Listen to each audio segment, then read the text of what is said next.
more about how to develop and how to become what's known as a millionaire, okay?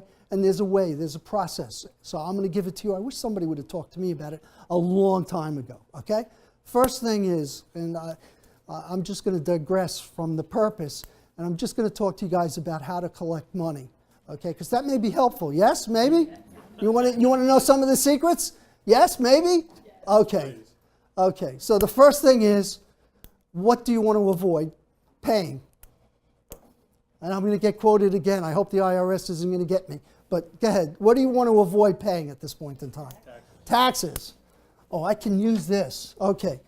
So if you put $100 away, okay, in your IRA, okay, or your 401k, or whatever it is, and if you're in a 32 to 36% bracket, you're going to be, basically that money is in yours of the $100, right? And then New York State has an 8.5% interest, right? And if you're working for yourself, there's a 14% tax. So let's see, we're talking about $54 to, and actually that goes up to 38. So it could be it could be almost $60 of the $100 is going to somebody else. If you put it into a 401k plan, it's all yours, and you get taxed at the end, which is really good because, once again, compounding interest is absolutely wonderful. Okay? Let's go to some other things. If you have grandchildren, my son and my daughter-in-law, my son didn't give birth, but my daughter-in-law gave birth. And we have a little granddaughter. And after I finish this discussion, I get to see her. So that's my reward.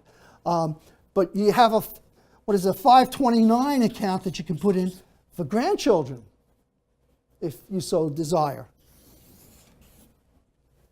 I love the idea of a rainy day fund because life gets in the way at times. You know, you have all these goals and you have all these things you want to accomplish, and life gets in the way. So if you were to put 5% of your income in a rainy day fund, when an emergency comes out, you don't have to borrow and pay the credit cards, et cetera, because I don't like paying interest on credit cards because they go all the way up like 20, 25%. They're absolutely crazy. And if does anybody do debtor creditor collections here? Yes, no, maybe? Oh, it's terrible. You don't want to know about it. It's absolutely horrendous what they charge you. So if you have a rainy day fund, you don't get involved in that. And 5% of the income, if you can, is a fund. Anybody know what a fund is? Huh? That's how I go on vacation. You betcha. You betcha. You know that trip to Scandinavia that I want to go to? Somewhere down the line, that's what I want to do. I want to go there. And the fund, the 5%, allows you to do that. So I'm just suggesting, basically, that you kind of think about where your money is going and how your money is going. If you put it into an IRA Roth, does anybody know what happens with the IRA Roth? And how it's different than a regular IRA?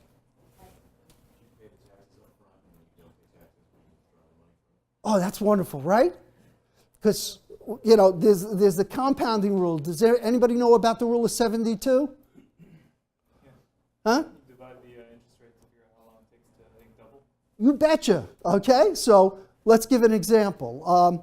Let's assume the interest rate is 8%, 7%. Well, we'll make it 8%. How many years does it double? 9 years. 9 years. So if you put $10,000 into an account in 9 years, okay, how old are you? 30. Let's take it, okay? You put 10%, let's say you put 10,000 in, and in 9 years, at 39, how much is it? If you're getting it? 20. 20,000. And we'll go another 9 years. 48. It's 40. And if you go another 9 years, how much? 80. And if you go another 9 years, you're a bit old now. You're almost my age. It's 160.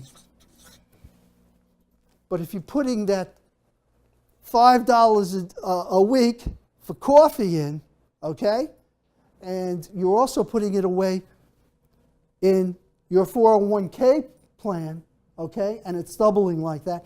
And by the way, if you're in stocks, you may be getting a whole lot more because the last 2-3 years you've been getting maybe 15-20%, and that means that this amount is like $1 million.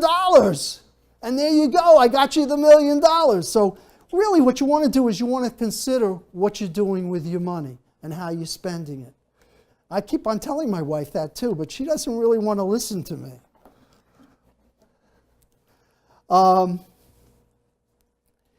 There's another thing in reference to businesses that I want to touch, okay? Who's opening up their own law practices? Anybody? Who's hoping to open up their law practices? Okay.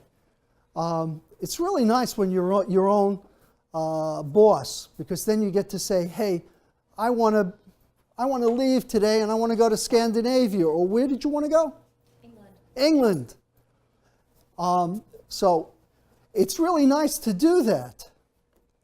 And I like the idea of